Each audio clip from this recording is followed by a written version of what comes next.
కేంద్ర బడ్జెట్లో బీహార్ ఏపీకి పెద్దపీట వేశారు. సంకీర్ణ ధర్మం అనుకున్న మరొకటైనా ప్రాధాన్యమైతే ఇచ్చారు. నిధులైతే కేటాయింపులు చేశారు. అయితే ఈ రెండింట్లో బీహార్కి ఎక్కువ లబ్ధి జరిగింది.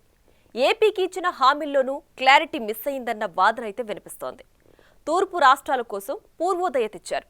అటు తెలంగాణకు మాత్రం తీరని నష్టం జరిగిందన్న అభిప్రాయం అయితే వ్యక్తమవుతోంది.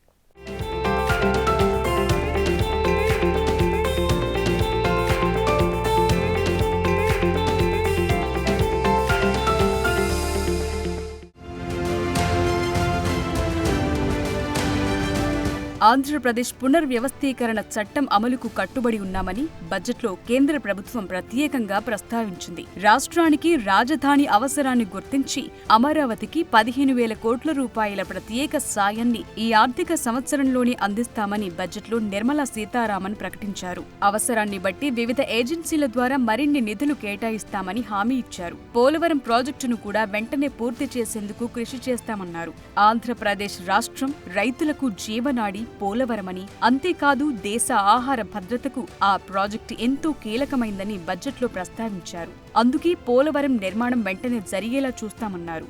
అటు రాయలసీమ, ఉత్తరాంధ్ర జిల్లాల్లో వెనుకబడిన ప్రాంతాలకు ప్రత్యేక ప్యాకేజీ కింద నిధులు మంజూరు చేయనున్నట్లు బడ్జెట్లో ప్రకటించారు. రాష్ట్రంలో పారిశ్రామికాభివృద్ధికి మరింత ఊతమిచ్చేందుకు అవసరమైన నీటి, విద్యుత్, రైల్వే, రోడ్డు ప్రాజెక్టులకు నిధులు మంజూరు చేస్తామని కేంద్ర ప్రభుత్వం తెలిపింది. వీటితో పాటు ఏపీ పునర్విభజన చట్టంలో పేర్కొన్నట్టుగా రాయలసీమ, కోస్తాంధ్ర ప్రాంతాల్లోని వెనుకబడిన ప్రాంతాలకు గ్రాంట్లు ఇస్తామన్నారు. విశాఖ, చెన్నై కారిడార్లో కొప్పర్తికి, హైదరాబాద్, బెంగళూరు కారిడార్లో ఓర్వకల్లుకు నిధులిస్తామని తెలిపారు. సుమారు 10 ఏళ్ల తరువాత ఏపీ విభజన అంశం బడ్జెట్లో తెరపైకొచ్చింది. అయితే ప్రత్యేక హోదా అనే పదాన్ని ప్రస్తావించకుండానే ప్రత్యేక సాయం ప్రకటన చేసింది కేంద్రం. ఈ క్రమంలో విభజన చట్టానికి కేంద్రం కట్టుబడి ఉందని చెప్తూ ఏపీ రాజధాని నిర్మాణానికి 15,000 కోట్ల సాయం అందిస్తామని, అవసరాన్ని బట్టి మరిన్ని నిధులిస్తామని, అది వివిధ ఏజెన్సీల ద్వారా ఇస్తామన్నారు. కీలకమైన పోలవరం ప్రాజెక్టుకు అందించే సాయం మీద స్పష్టత లేదు. సహాయం చేస్తాం, పూర్తి చేస్తామని మాత్రమే చెప్పారు. తాజా బడ్జెట్లో బీహార్కు పంట పండింది.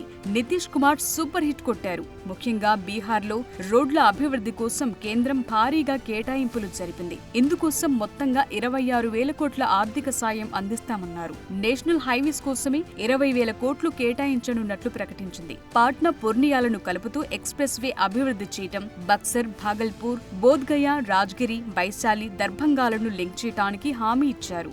బక్సర్ జిల్లాలో గంగా నదిపై 2 లైన్ల బ్రిడ్జ్ నిర్మాణం, భాగల్పూర్లోని పిర్పౌంతీలో 2,400 మెగావాట్ల సామర్థ్యంతో విద్యుత్ ఉత్పత్తి కేంద్రం ఏర్పాటు, అలాగే టూరిజం సెక్టార్లో గయా, రాజ్గిరిలలో టెంపుల్ కారిడార్ల అభివృద్ధికి హామీలిచ్చారు. వరదల నుంచి బీహార్ను కాపాడేందుకు 11,500 కోట్లతో వరదల నియంత్రణ నిర్మాణాలు చేపడతామని కేంద్రం బడ్జెట్లో హామీ ఇచ్చింది. పర్యాటక కేంద్రంగా నలంద అభివృద్ధి, ఎయిర్పోర్టులు, మెడికల్ కాలేజ్లు, క్రీడారంగంలో మౌలిక సదుపాయాల కల్పనకు కృషి చేస్తామని హామీ ఇచ్చారు.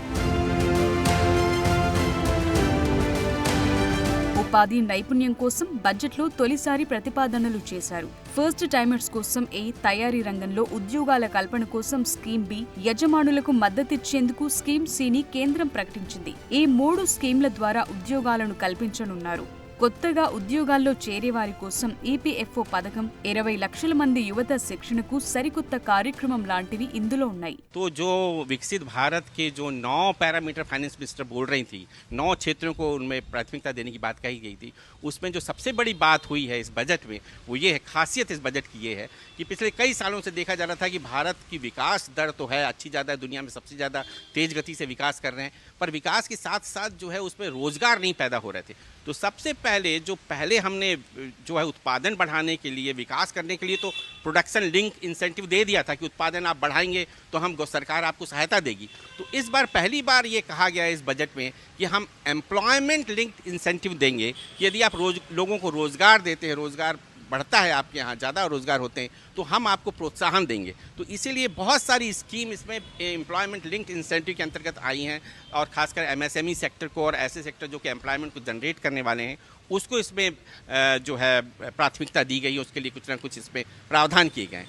కేంద్ర బడ్జెట్లో క్యాన్సర్ మెడిసిన్, మొబైల్ ఫోన్లపై కస్టమ్స్ సుంకాన్ని భారీగా తగ్గిస్తున్నట్లు కేంద్ర మంత్రి నిర్మలా సీతారామన్ ప్రకటించారు. దీంతో రీటైల్ మార్కెట్లో వీటి రేట్లు భారీగా తగ్గబోతున్నాయి. కేంద్రం నిర్ణయంతో బంగారం దిగుమతి, సిల్వర్, లెదర్ వస్తువులు, సీఫుడ్ చౌకగా లభించనున్నాయి.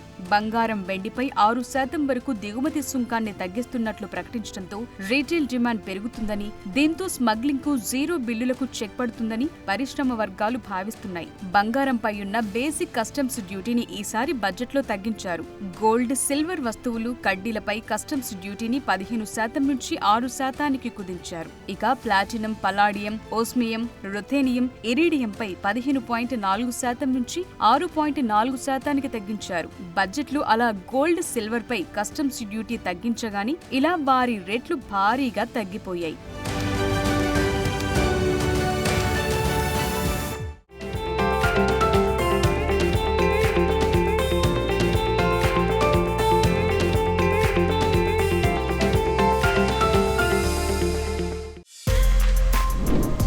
For more videos like this, subscribe Big TV channel.